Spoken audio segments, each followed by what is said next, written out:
Bom, gente, nessa aula a gente vai corrigir alguns exercícios e vamos corrigir esse exercício aqui, ó. Que ele fala assim: praticar esportes, desde que com acompanhamento médico, melhora a condição física e auxilia no emagrecimento. A natação, por exemplo, desenvolve a resistência dos músculos dos braços. Em 1 hora de atividade, né, 1 hora de natação, são gastas pelo menos 500 quilocalorias, tá? Ó, esse cal, né? Isso aqui é a abreviação de quilocaloria, ok? Aí o exercício fala assim na letra A, ó. A letra A pergunta: escreva a função f que determina o gasto calórico da natação em função do tempo. Então, ó, a gente volta no enunciado e a gente vê aqui que 1 hora de atividade, né? Inclusive ele fala aqui que o tempo é em horas, ó, essa informação é muito importante, né? Ó, o tempo em horas. O enunciado fala que 1 hora de atividade são gastos pelo menos 500 calorias. Então, como ele quer saber a função que determina o gasto calórico em função do tempo praticado, a função que a gente vai ter é essa daqui, ó. 500 vezes x. 500, que é a quantidade de calorias, né, ó, gastas, e o x é a quantidade em horas. Por exemplo, se você nadou aí 3 horas, você vai fazer 500 vezes 3. Se você nadou aí, sei lá, 8 horas, você vai fazer 500 vezes 8. E assim você vai obter, vai saber, né, quantas quilocalorias você gastou, ok? Então, a função aí que descreve isso, né, que determina o gasto calórico em função do tempo, é isso aqui. Você gasta 500 calorias, né, e multiplica aqui pelo tempo em horas que você nadou. A letra B, ele fala assim, ó, determine a função inversa, né? F menos 1 aí é a função inversa. E ele ainda pergunta o que essa função representa. Então, a função que a gente tem é essa. Essa aqui é a nossa f de x. E ele quer saber a inversa. Então, a gente tem aqui f de x igual a 500x. Eu escrever f de x igual a 500x é a mesma coisa que eu escrever y igual a 500x, né? Eu usar f de x ou eu usar y, dá no mesmo. Como eu estou querendo fazer a função inversa, então eu vou aqui trocar, vou permutar, né, as minhas variáveis. Então, em vez de escrever y igual a 500x, eu vou escrever x igual a 500y. Né? A gente viu já na definição lá de função inversa que a gente podia permutar as variáveis. Então, a gente pode fazer isso. Ok? Feito isso, o que a gente faz agora? Esse 500 que está multiplicando y, ó, eu vou passar ele dividindo. Porque o objetivo, olhem bem, o objetivo é sempre que a gente isole o y, ok? Sempre que a gente isole o y, porque ele, né, o valor, o y é que é o valor da função, né? E como a gente está achando a inversa, o y que vai ser o valor da nossa inversa. Então aqui, y é igual a x sobre 500. Não tem mais nada que eu possa fazer, né, para me arrumar. Então, posso dizer já que a inversa é igual a x sobre 500.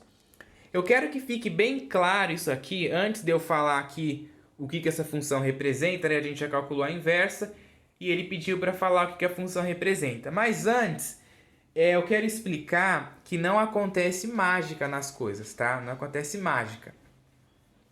A gente tem a garantia da definição, né, da função inversa, que a gente pode permutar as variáveis. Permutar é mudar. Aí você deve ficar se perguntando, mas por que tem essa necessidade de mudar? Bom, porque se a gente faz direto, por exemplo, a gente poderia fazer direto. Ia ficar aqui 500, né? Ó, eu ia passar esse 500 dividindo, ia ficar y igual a 500, ia ficar y sobre 500 igual a x, né? se eu passasse esse 500 que está multiplicando o x aqui, dividindo no y. Ia ficar y sobre 500 igual a x. E eu não ia ter a inversa, porque eu ia estar fazendo x, né, eu ia estar fazendo y em função do x. Vou até escrever isso para ficar claro, para eu poder explicar para vocês essa diferença, porque eu acho que é importante vocês saberem isso. Ó, a gente tem lá y igual a 500x. A gente tem isso aqui. Como a gente faz? A gente permuta as variáveis, mas suponha que a gente não fosse fazer a permutação. Então ia ficar y dividido por 500, né? Ó, ia passar esse 500, está multiplicando o x dividindo, e ia ficar desse jeito aqui, ok? Deste jeito aqui, ó, a gente tem o y, né, ó, em função do x. Né? Ou até na realidade aqui a gente tem o x em função do y, né? Porque a gente vai jogar os valores para o y e achar o x. E isso não fica certo, tá? Fica estranho, né, a gente falar assim, a gente jogar valores para o y. Porque como é que a gente faz lá para determinar o gráfico, por exemplo, de uma função? A gente desenha uma tabela, aí a gente bota aqui o eixo x, aí a gente coloca aqui o eixo da função e coloca aqui o eixo dos pares ordenados, né? E a gente sempre escolhe um valor, né, um valor, sei lá, um valor t, por exemplo, para me resultar num y, né? A gente escolhe um valor x aqui para me resultar num y. A gente não escolhe um valor y para me resultar no x. Então, por isso que a gente tem que fazer essa mudança, né? Você poderia chegar aqui também e fazer a permutação aqui, né? Ó, aí vai ficar x sobre 500 igual a y. Mas eu já prefiro fazer a permutação logo aqui, né? Mudar ali logo de cara, ok? Então é por isso que a gente faz essa permutação. A gente faz ela para obedecer de fato a regra de função, né? Que a gente deixar sempre aqui o y, né, em função de x, certo?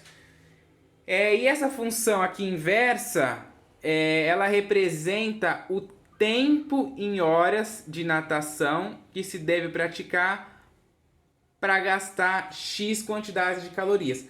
Ah, mas como é que eu sei isso? Bom, se a função normal, né, ela determinava o gasto calórico em função do tempo, o inverso vai ser o tempo em função do gasto calórico, né? Então, realmente a ideia de inverso.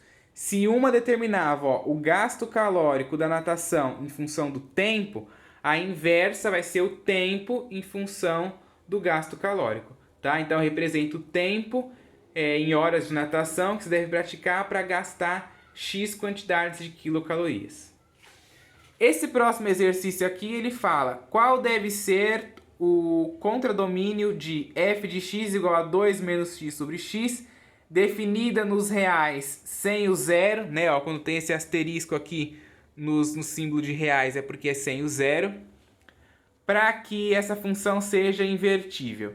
Então vamos lá, primeiro a gente começa calculando a inversa. Eu tenho aqui a minha função, né? Eu tenho aqui a minha função, f de x igual a 2 menos x sobre x. O domínio dela é os reais sem o zero, né? Porque a gente tem o x aqui no denominador e não pode ser zero, porque senão anula a minha função. Então, ó, eu escrever f de x igual a isso aqui é a mesma coisa que escrever y igual à função. Aí eu começo aquela ideia de permutar, né? Ó, aqui está o y em função de x, eu quero deixar o x em função de y para eu poder isolar o y. Então, permutei aqui as minhas variáveis. Daqui para cá eu só permutei. Aqui era y, eu botei x, aqui era x, eu botei y, certo? Aí eu pego esse y e passo ele para o lado de cá, ó, multiplicando. Ele está dividindo, ele vem multiplicando. Então vai ficar x vezes y igual a 2 menos y, ó, o valor que estava aqui em cima. Aí eu passo esse menos y para o lado de cá positivo. Então vai ficar xy mais y igual a 2.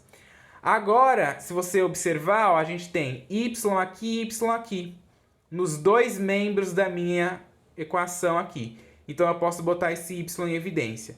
Colocar em evidência é dividir por y, né? Então eu coloco y que multiplica xy dividido por y dá x, y dividido por y dá 1.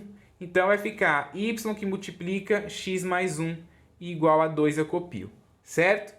Aí agora esse x mais 1 que está multiplicando o y, ele passa aqui para o lado do 2 dividindo. Vai ficar y igual a 2 dividido por x mais 1. Consegui, ó, isolar meu y, então essa é a minha inversa. Então, ó, f de menos 1 é igual a 2 sobre x mais 1.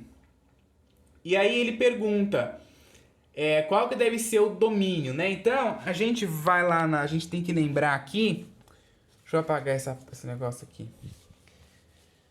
A gente tem que lembrar, nessa função aqui, que para que ela seja invertível, né, ela tem que ser lá aquela função bijetora, né?